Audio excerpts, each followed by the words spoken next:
Hi there everyone, it's Sonique, and today I am doing a bit of a review, bit of an off-brand sort of review on my experiences on an antidepressant called Agomelatine. You may not have heard about Agomelatine before, for a few reasons I'll get into a bit later, but to be perfectly honest, when it was recommended to me by my doctor, I hadn't heard of it either. So what is Agomelatine? Well, it is an atypical antidepressant, so it's a little bit different to an SSRI or SNRI, which you may have heard of before. If you're watching a video like this, I'm sure you have heard of what that is.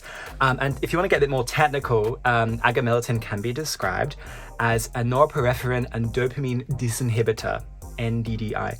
And apparently it was one of the first drugs to be classified as such. So it is a newer treatment for major depressive disorder and generalized anxiety disorder, and was approved for use in Australia, where I live, in 2010. So one reason you may not have heard about Agomelatine before is because it's actually not approved for use in the United States, which I thought was quite interesting, but it does make a lot of sense as to why I couldn't find videos on YouTube about people's experiences with it. It's not available there, so it's a huge pool of people who don't have access to it, which is one reason why I wanted to make this video, so I could share my experience online. Okay, so why am I taking it? Oofed.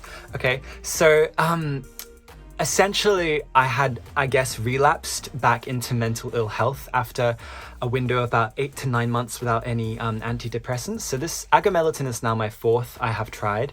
I was going quite well for a while, still not 100%, but I had quite a poor experience with the previous antidepressant and SSRI called sertraline. And that had really actually scared me from doing any more medicine, and I was just putting it off for as long as possible, trying to just, focus on my own thing and try and look after myself as best I can with other treatments and therapy and other bits and pieces. But it got to a point about Christmas time, I would say, in 2022, where I just really relapsed into such a poor mental state, and I wasn't able to pull myself out that time, unfortunately. And for context, it got to a point where I couldn't even go to the grocery store near me to complete a basic shop without feeling so overwhelmed and kind of just over processed from going shopping and trying to do something like an errand or a task. And I would feel terrible, and then by the time I get home, I'd be so tired from the whole ordeal, I couldn't really do much for the rest of the day. And then you start to feel guilty for not doing things for the rest of the day, and then you start questioning, like, how come everyone can do all these things and I'm struggling to go to the shop and, buy some tofu and some celery, you know what I'm saying? In addition, I struggled quite a bit in social settings, so seeing friends or even like people I was close to, like my family or close friends. I would feel really anxious about seeing them, or even when I was with them, I would feel really tense and uneasy and be overthinking. I did suffer from a fair bit of excessive worry, and that even bled into my day job and my creative work, and it became very stifling and a very difficult thing to overcome. For example, when I would go into an office and I'd be sitting there, I'd be pretty paralyzed. I would feel like I'm unable to think or read the screen or write down a piece of paper. I couldn't see anything. I was feeling so overwhelmed, like people's voices were everywhere. I felt like all I wanted to do was run away. And but then you feel guilty for like not being able to just put up with a day of work. You feel really sad about not being able to see your friend without feeling so overwhelmed, even though you do want to see them and they want to see you, and it's all fine, all chill. But it was just not a great way to continue life, especially given that, you've been spending quite a while feeling unwell and you're kind of okay, and then you're starting to go back down again and you're like, oof, I don't want to go there again, let's address it. The story about how I got onto Agomelatine / Valdoxan was a little bit interesting. I contacted the doctor who I'd been seeing for the past 3 years for my mental health, and she was excellent. She asks lots of questions. You can really tell she's building the picture of what to do and presenting as many options as possible. Very good service. And initially she proposed Agomelatine, but the cost was pretty excessive and it kind of put me off a little bit. And I had already read up about bupropion, which is another antidepressant, and I had convinced myself that that was something I wanted to try first, so I did that. But then and that did help a little bit with some things. I must say, I do definitely think it works for some people. I can tell that it will work, but for me, I felt a bit jacked up all the time and a bit unable to sleep, a bit too wired, and I'm already quite wired, so it wasn't the right fit for me, but I did feel like that would have been a good option for other people. So after freaking out on bupropion for about 2.5 weeks, I contacted the doctor again and explained all that, and we ceased that, and I was able to start the Agomelatine. However, this is a curious thing. For Agomelatine, you need to be monitoring your liver. So I thought that was quite interesting. So you do routine blood tests. So I had to do one before I started the course of treatment to make sure my liver was all cool and chill. And then I had to do another one, I think 2 weeks in, 4 weeks in, 8 weeks in, and then 12 weeks in. And I think it was a little bit more spaced out after that. So I'm 8 weeks in, so I'm probably due in for another one in a few weeks. But yeah, so did that. Liver function came back as normal, started the medicine, and then continued to monitor my liver during the course of treatment. So yeah, being told already in a semi-anxious state that you have to be monitoring your liver for any liver issues while subjecting yourself to a new medicine feels a bit off-putting, and it's one more thing you have to do, and book in a few more appointments with the doctor and do a bit of back and forth to make sure everything's on track. But it's best to err on the side of caution. Also, one more important thing to note is that Agomelatine slash Valdoxan, or the generic, is not on the pharmaceutical benefit scheme in Australia, meaning you don't get a discount on it. So for example, Valdoxan, which is the brand leader, I believe, for Agomelatine, it costs $79.99 at Chemist Warehouse for 28 pills. So that, given the dose I'm on now, that's like almost $80 a fortnight. So that's quite off-putting, and then you start worrying about how expensive it is, and then you start thinking, I don't want to say, is my mental health worth it? Of course it is, but like when it comes to crunching numbers, and it's a commitment because you have to keep doing it and you have to keep buying it, and it can be a bit much. After clearing a blood test, I was prescribed to take 1 pill a night, which was 25 milligrams of Agomelatine before bed. And then after a few weeks, we would review and potentially move up to 2 tablets per night, which would be 50 milligrams of Agomelatine. Now I get to talk about the fun stuff, my experience with the medicine. So overall, great. So I just want to put that up there first. Great overall. I was pretty astonished with the side effect profile. And by that, I mean the fact that I got very few to no side effects whatsoever. The only things I had were really minor and very manageable. But given my experiences in the past with some of the other medicines, it was great to not have excessive sweating, headaches, sexual dysfunction, or all the other fun things that can come with some of these medicines. So that was great. And I felt a huge sense of relief that really kind of boosted my mood overall, because I felt like, oh, thank God it's working. I'm not feeling anything bad from this. I can manage this. Yay, go me. And also because with some of the medicines I've had in the past, the side effects and how significant some of them were for me, it did kind of scare me from starting a new medicine. But like I said, it was a huge relief. It was a great relief to not have anything untoward happen. So I sort of made some notes with how I was going on some of the days. So just read that to you. So the first tablet I had made me feel a little bit sleepy, but nothing major. And I was expecting that to happen after reading about how the actual medicine functions in your brain. It wasn't a surprise to me that that would be the case. And you're going to bed anyway. I think it's fine to feel a little bit sleepy. So nothing major. The following day, I felt fine. Absolutely no issues whatsoever. I was very relieved that everything was working fine, no huge side effects. The only thing I kind of noticed, I think it was just me, it might not be the medicine, I don't really know, is I felt quite hungry the first 2.5 weeks, like quite hungry.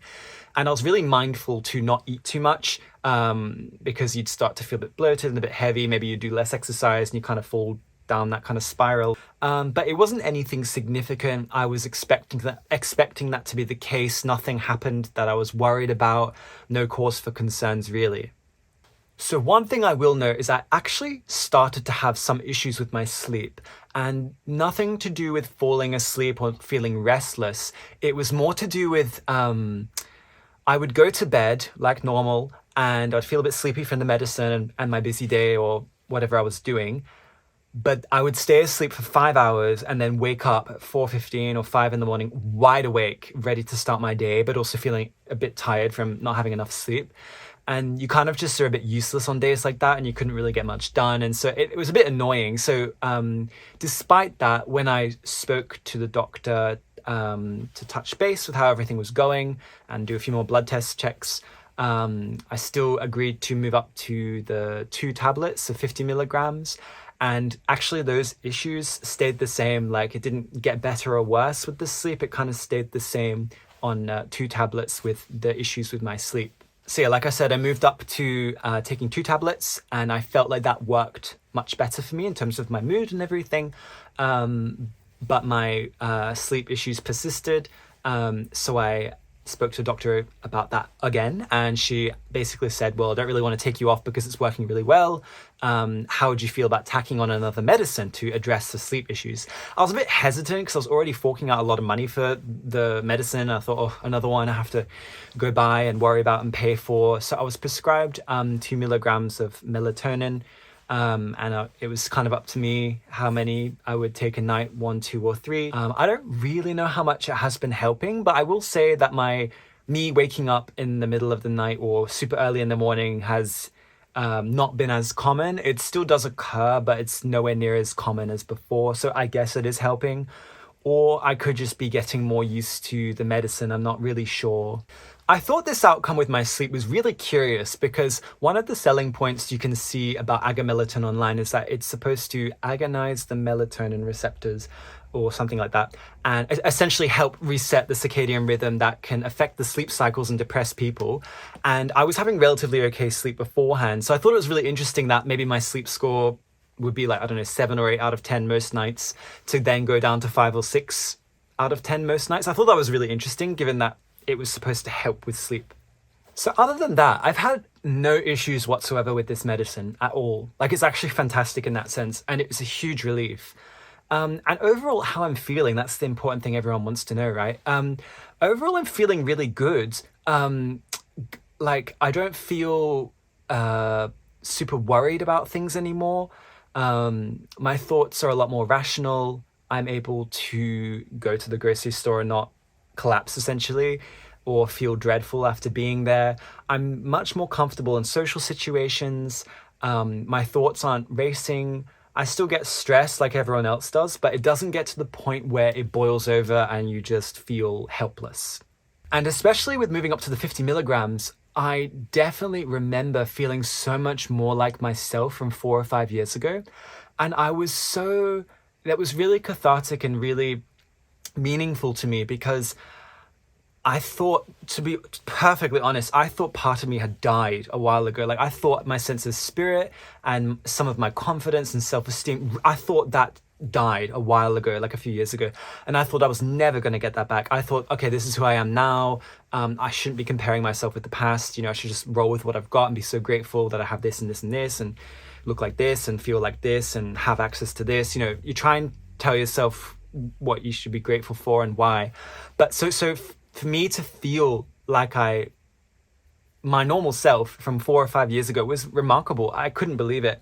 And essentially, I think a lot of it is to do with the reduction of excessive worry and racing thoughts that are essentially not very helpful. So maybe I was myself the whole time, but because I'm spending so much less energy on worrying about stuff and things that don't matter sometimes, that I can actually remember the pieces of who I am and why I do what I do, or what my passions are, or how important certain relationships and feelings are to me, and it all kind of comes back. So that was great. So one thing I must note is with some of the previous medicines I've had, I have noticed emotional blunting. And so for people who don't necessarily understand what that is, it's kind of like you don't feel as low as you would, but you also don't feel as elated or as high as you would. So you kind of like, it raises the floor on your mood, but it definitely is a bit of a buffer either end. So for example, with my previous medicines, I would sometimes not feel very passionate or have much drive to do things, but not feel too sad or anything.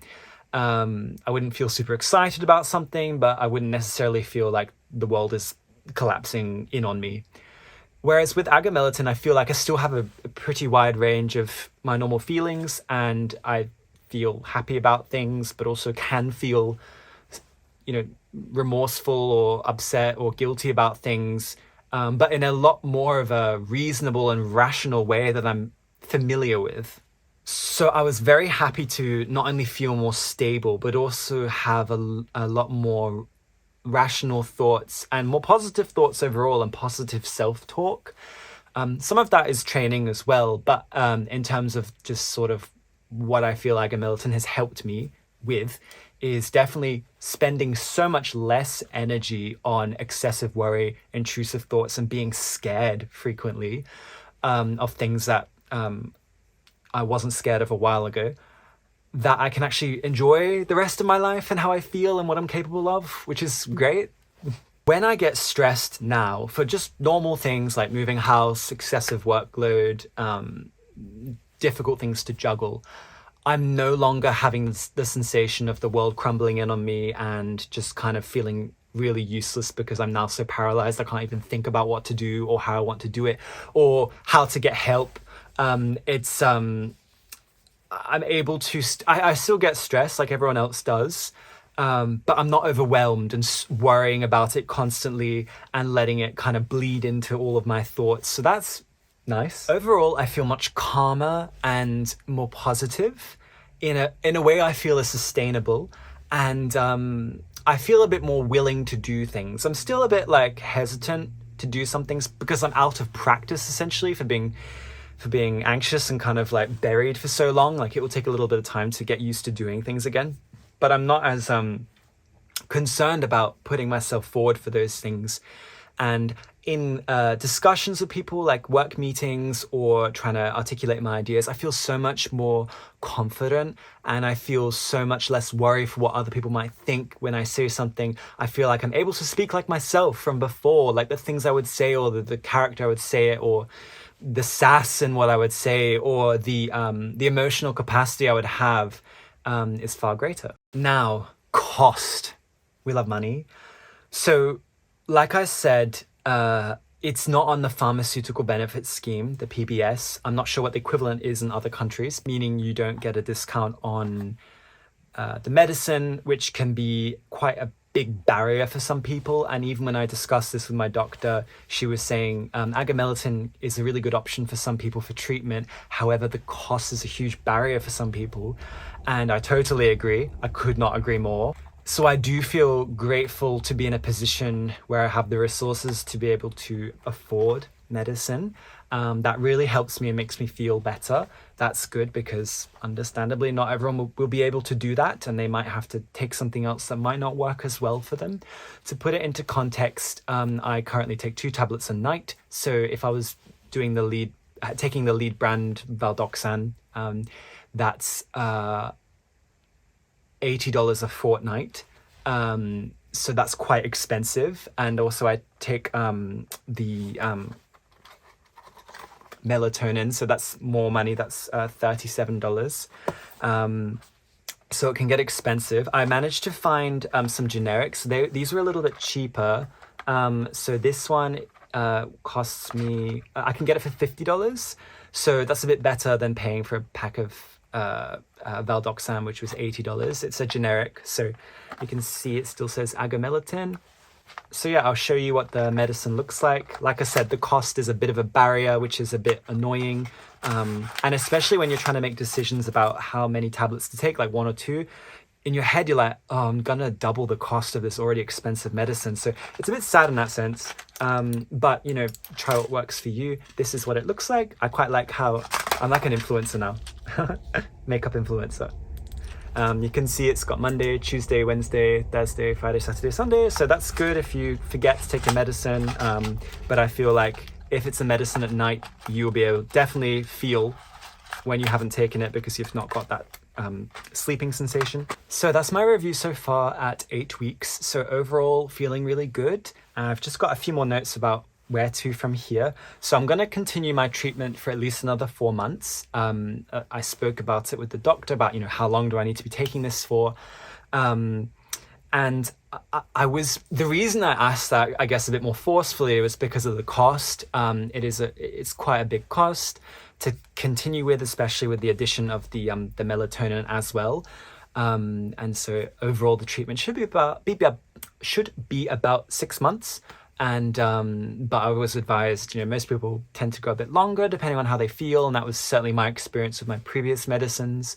So we'll see how that goes. I definitely want to advocate for this to be on the PBS. I definitely think this is a treatment more people should have access to and not worry so much about the cost barrier. I can definitely advocate for the efficacy of Agomelatine in my day-to-day life.